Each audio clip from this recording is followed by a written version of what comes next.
Turn now to the deadly Henderson plane crash tonight. According to the wife of the registered owner of that plane, it was not stolen. Eyewitness News' Tyler Druin is in our newsroom now. He talked with the woman today. Tyler, what have you learned? Shelley, today I spoke to Marley Byler, the wife of the registered owner to that aircraft. She says she and her husband are friends with George Tucker, one of the men that was killed in the crash. Marley Byler says that George Tucker had full access to the 43-year-old aircraft and the keys. Byler says Tucker did not steal the aircraft, and the Bylers don't know why he took the plane in the first place. No, he had access to the plane because he was in the process of getting his license. And so we moved out of state last summer, so we left the plane up there.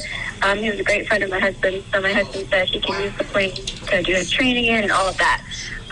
And so that's why he had access to the plane.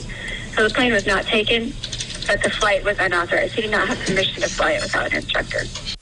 The Henderson County coroner says 47-year-old Barry Hill and 48-year-old George Tucker, both of Sanford, North Carolina, were on board the Belanca 1730 aircraft. According to the FAA's website, Tucker only had a student license, restricting him from flying with passengers on board and flying at night. It is estimated the plane traveled over 366 miles before crashing. According to the FAA, George Tucker received his student license in February 2018. Right now, it is unclear how many flight hours Tucker had flown.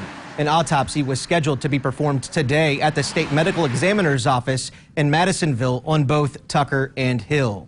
A commercial pilot with over 38 years of experience tells me the aircraft is extremely hard to navigate. It has a high-performance engine, and it is extremely expensive. In the newsroom, Tyler Druin, Eyewitness News.